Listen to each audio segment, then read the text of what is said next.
What's up, guys? Sleepz here with another episode of my Journey to an Ultimate Team, and we are going to start this episode off sort of with a weekend league summary. Just in case you guys did not come to my live stream, I did stream on Friday, Saturday, and Sunday, but if you weren't able to show up, this is kind of what happened. We did just about manage to get Gold 1. We got 25 wins, and it came down to the very last game. It was extremely tense. If I didn't win, we wouldn't have made Gold 1. We would have been in Gold 2. So thankfully we did. We got ourselves 50,000 coins and two 100k packs to open once rewards are released. I don't know when they're going to do it. I don't know if it's going to be on Thursday like it was last year. But we do have those rewards secured for us in the near future. Now, I did mention that I was going to show the player stats after every weekend league and after every divisions, and these are some of the stats, and some of the standout ones are, to me, the most impressive is actually Origi, who in 25 games scored 31 goals and has 11 assists. And also a little side note to add to that is that of all the teams I've used, like of all the players I've used, I should say, Origi and the Bundesliga side have been in the least offline matches. So those are great stats by him. Icardi and Defro kind of falling off. They've got less goals than games now.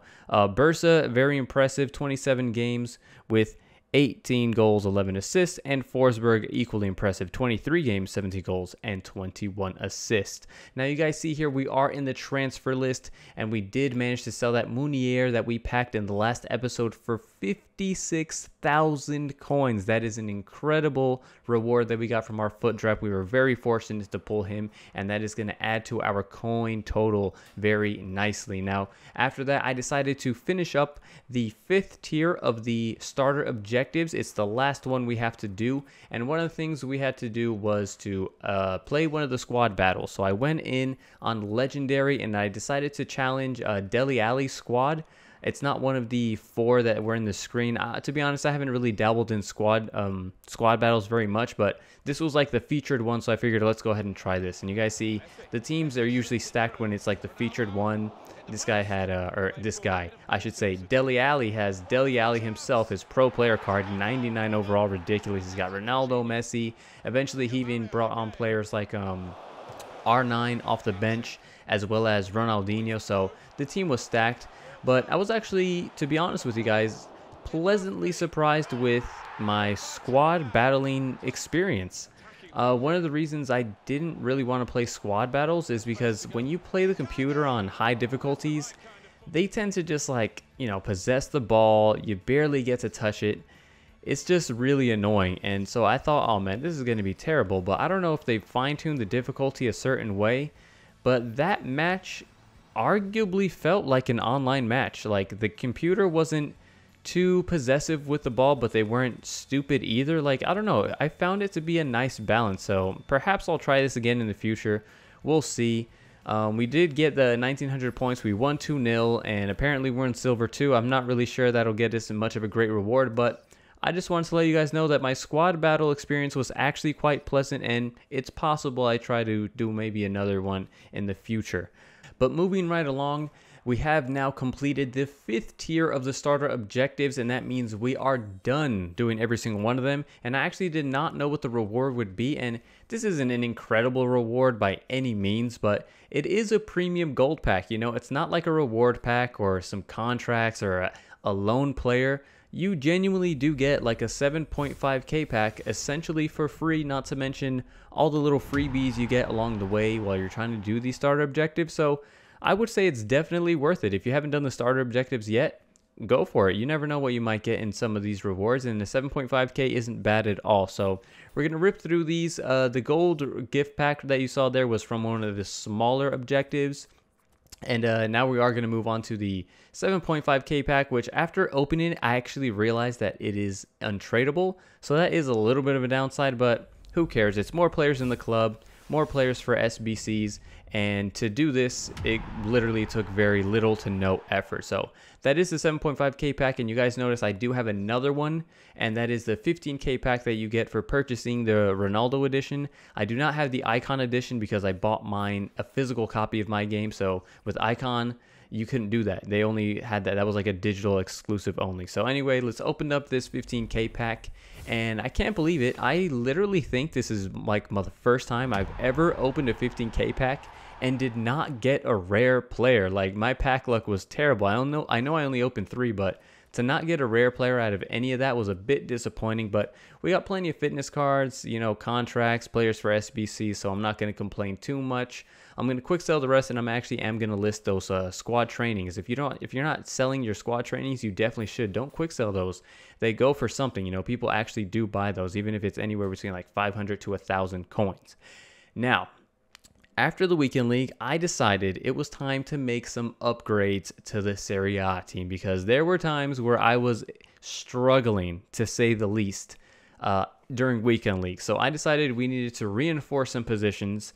And so we're going to actually replace Icardi with Immobile. If there was one player that I was extremely disappointed with, it was Icardi. He really did show his true colors during the weekend league. He was not good. He was not clinical. And I just wouldn't ever use him. He was like probably one of the worst 84 overall strikers that I've used so far. So we're moving on from Icardi. It's time to try something different. And Immobile actually has more in-game stats and more cover stats on his card than Icardi. So we're gonna try Immobile. We're not only getting him, we're also getting Felipe Anderson, Perisic, Khedira, and the last player we're gonna get is Koulibaly.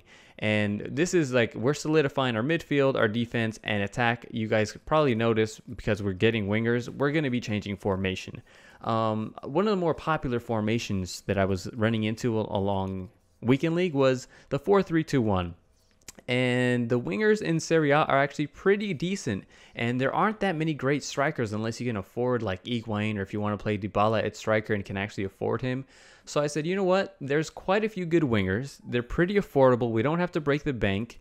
And we can make our team a lot more dangerous. So you see here, I'm switching the team around. We're going to play in the 4-3-2-1.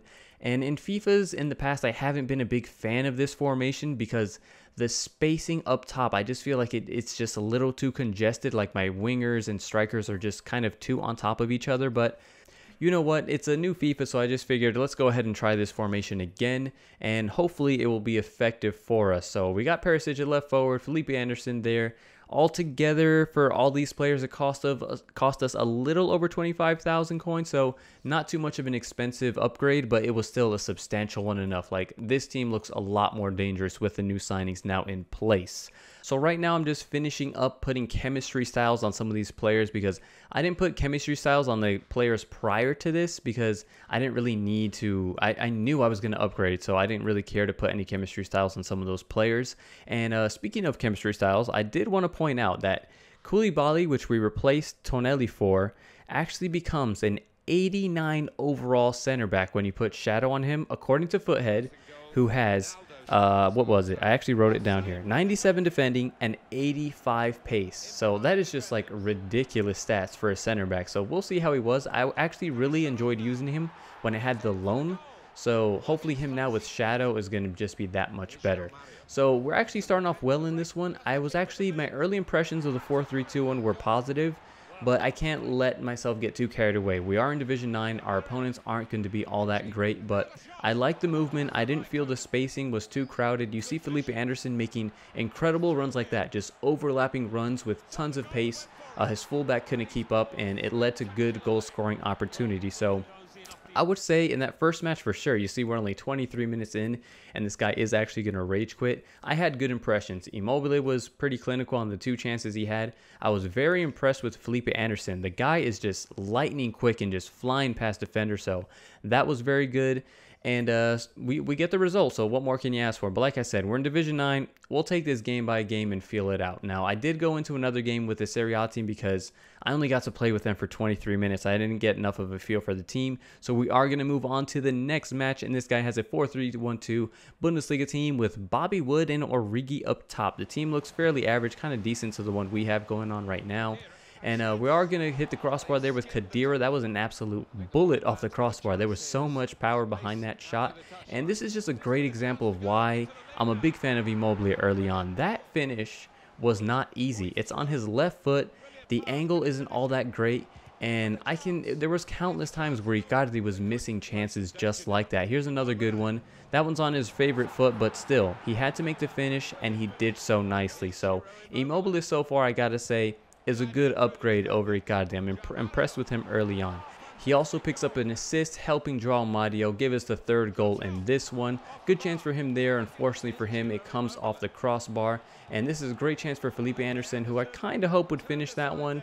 But it's alright, you can't finish them all, and I'm not going to complain. At that point, I'm just nitpicking. The team is performing so far well enough. This is a good chance for Immobile, and maybe that's like the only time he didn't finish a good chance, but still, the team's doing alright. We try to get the second bite at the cherry there. That time, Jorginho and his keeper comes up with another save. Now, the only player of our attackers who hasn't actually scored yet is Perisic, so I'm not going to lie. Towards the end of that game, I was kind of forcing the ball his way, and fortunately for us, he does finally manage to get himself on the score sheet along with his attacking brothers up there. So we win that one 4-0. We're just 1 point short of getting the title to get into Division 8.